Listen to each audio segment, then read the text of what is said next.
हरियाणा के गृह मंत्री अनिल विज ने बड़ा बयान देते हुए कहा कि अनिल विज ने कभी अपने बयान को वापस नहीं लिया। मैं आज भी कह रहा हूं कि राहुल गांधी अगर हरियाणा में अकेले आना चाहें तो जितनी मर्जी आए, लेकिन अगर काफिले के साथ आए तो हरियाणा में कानून सबके लिए बराबर है। अगर पंजाब से जुलूस लेकर आएंगे, हर दंगों को लेकर आएंगे तो हम हरियाणा की शांति को भंग नहीं होने देंगे। राहुल गांधी के अंबानी अडानी के इशारे पर मोदी चल रहे हैं। इस पर भी विज ने कहा कि धीरू भाई अंबानी के राहुल के पिता के साथ क्या संबंध थे, पहले यह पता करें। हरियाणा के गृह मंत्री अनिल विज ने राहुल गांधी के हरियाणा दौरे पर आज सख्त होते हुए उन्हें चेतावनी देते हुए कहा कि वो अकेले आना चाहें तो आ सकते हैं। कोरोना काल में जो भी सरकार की गाइडलाइंस के मुताबिक उन्हें 100 लोगों से ज्यादा इकट्ठे होने नहीं दिया जाएगा। विज ने अपने तल्ख तेवर दिखाते हुए कहा कि पंजाब सरकार कांग्रेस हाईकमान के इशारे पर बार बार हरियाणा के किसानों को उकसा रहे हैं। अमरिंदर सिंह ने पहले हरियाणा में ट्रैक्टर यात्रा भेजी, जिसे हमने बॉर्डर पर ही रुकवा दिया। फिर उन्होंने मोटरसाइकिल यात्रा भेजी, जो हमने जीटी रोड पर रोकी। अब किसान शंभू बैरियर पर धरना दे रहे हैं। क्या शंभू बैरियर पंजाब की राजधानी है या कोई बड़ा शहर है? केवल इसलिए कि हरियाणा के बॉर्डर पर आकर बैठे हुए हैं कि हरियाणा के किसानों को भड़का सके। हमने पहले भी 2 बार इनकी यात्रा रोकी है और अब भी मैं कह रहा हूं कि अगर कायदे से आना है तो सरकार की हिदायत का पालन करके आना होगा। इस टाइम कोरोना काल चल रहा है और 100 से ज्यादा लोगों के इकट्ठा होने पर पाबंदी है। ये कानून अगर आम आदमी के लिए है तो राहुल गांधी के लिए भी है। अगर वो 100 से ज्यादा लोगों के साथ आएंगे तो हम उन्हें बिल्कुल नहीं आने देंगे। कि अकेले आना है, जितनी बार मर्जी आओ। अगर पंजाब से जुलूस लेकर आओगे, हुड़दंगियों को लेकर आओगे, तो हम हरियाणा की शांति को भंग नहीं होने देंगे। पंजाब बार बार कोशिश कर रहा है और कांग्रेस हाईकमान के इशारे पर अमरिंदर सिंह करवा रहा है। उसने पहले ट्रैक्टर यात्रा भेजी, हमने वो बॉर्डर पर रोकी। वो हरियाणा का माहौल ख़राब करना चाहते थे। फिर उन्होंने मोटरसाइकिल यात्रा भेजी, वो हमने जीटी रोड पर रोकी, उसको ख़राब कराना चाहते थे। अब शंभू बैरियर पर धरना दे के बैठे हुए हैं।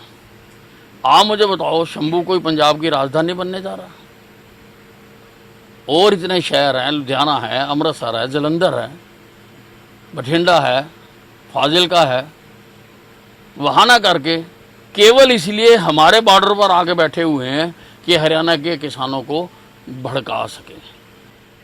हमने पहले भी 2 बार इनकी यात्रा रोकी है और अब भी मैं कह रहा हूं कि अकेले आना है, कायदे से आना है तो आप आइए, हमें कोई इतराज़ नहीं है। सरकार की हिदायतों के अनुसार अभी कोरोना काल चल रहा है। 100 आदमी से ज्यादा कहीं इकट्ठे नहीं हो सकते। वहीं राहुल गांधी द्वारा पंजाब में रैली के दौरान दिए बयान में उन्होंने केंद्र सरकार को अंबानी अडानी के इशारे पर चलता हुआ बताया। इस पर विज ने राहुल गांधी को कांग्रेस पार्टी का इतिहास याद करने का मशवरा दिया। उन्होंने कहा कि धीरू भाई अंबानी को किसने बनाया था। राहुल गांधी के साथ सबसे बड़ी समस्या ये है कि उन्हें अपनी ही पार्टी का इतिहास नहीं पता।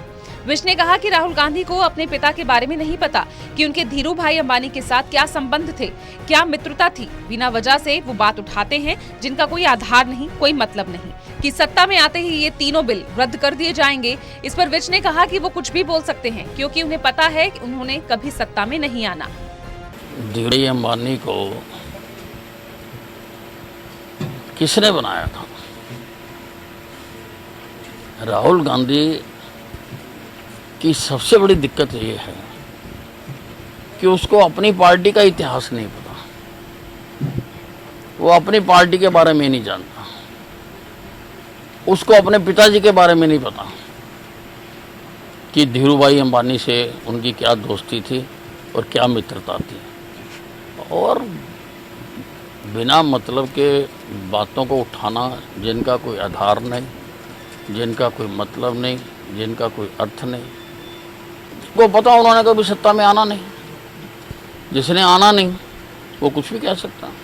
6 अक्टूबर को राहुल गांधी हरियाणा पहुंचेंगे, जहां वो कृषि कानून के विरोध में ट्रैक्टर यात्रा निकालेंगे। वहीं राज्य के गृह मंत्री ने उन्हें कोरोना काल के प्रोटोकॉल के बारे में याद दिलाया है। अब देखना ये होगा कि हरियाणा में कोरोना काल के बीच ये यात्रा कैसे निकाली जाएगी। अंबाला से कृष्णवाली की रिपोर्ट, टोटल न्यूज।